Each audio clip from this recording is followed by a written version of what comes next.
Perhaps the most reviled opposing pitcher amongst New York Yankee fans, an open and reflective Pedro Martinez met the media prior to his Game 2 start in the World Series. AP baseball writers Ron Blum and Mike Fitzpatrick listened closely to what Martinez had to say. He was very, very erudite in his news conference and very entertaining. And as we remember also on the mound his last start against the Dodgers, he was also one of the most excellent pitchers you would see, throwing 7 shutout innings at Dodger Stadium. Well, as you know, I'm older and wiser, and I believe my experience played a big role in that. I realize that the game remains the game. The game doesn't change. You have to execute. You have to sacrifice your body. It's not like I felt comfortable at any time in the game, but I was trying to just keep my concentration and execute the things that I have to execute. Pedro should get quite a reception in Game 2 as he is considered a huge villain in the Bronx. Well, of course, he was with the Boston Red Sox for so many years, and then he went across town to the Mets, so that didn't endear himself to the Yankee fans either.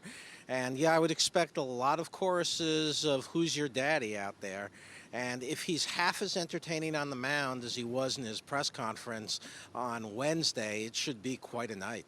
I don't know if you have realized this, but because of you guys, in some ways, I might be, at times, the most influential player that ever stepped in Yankee Stadium.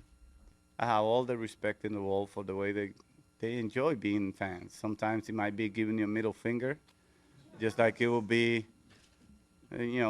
cursing you and telling you what color underwear you're wearing. All those things you can hear from a New York fan, but at the end of the day, they're just great fans that want to see the team win. I remember quotes on the paper. "Here come the men that New York loves to hate." Men? None of you have ever probably eaten a steak with me or rice and beans with me to understand what the man thinks like. You might say the player, the competitor, but the man, you guys have abused my name. You guys have said so many things. I've written so many things. Martinez continued to take more shots at the New York media. He thought the fans were whipped into a frenzy by segments of the New York media. He talked about how it hurt him that he opened the paper one day and saw a devil's tail and horns painted on him, and he said he takes that seriously. There was one time I remember when I was a free agent, and there was talk that I might meet with the Steinbrenner. One of your colleagues had me in the papers with horns and a tail. Red horns and a tail. That's a sign of a devil. I'm a Christian man. I don't like those things.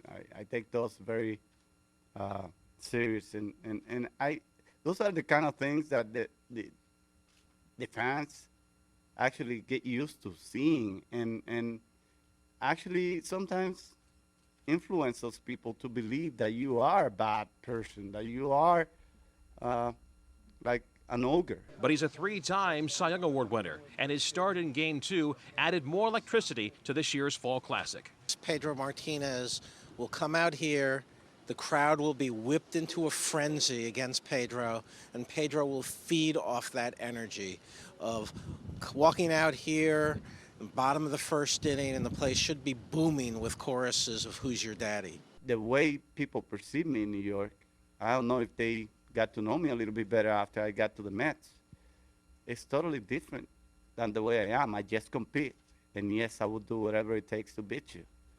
But I'm a human being after I take my clothes off, and a lot of people can witness that anytime, any moment, anywhere. He could get another start in this series right back at this place. I mean, it would absolutely enhance his legacy. He's going to the Hall of Fame regardless, I think. But to be able to do that at 38 years old and shut down a really powerful Yankees lineup, it'd be the stuff of legend, no doubt.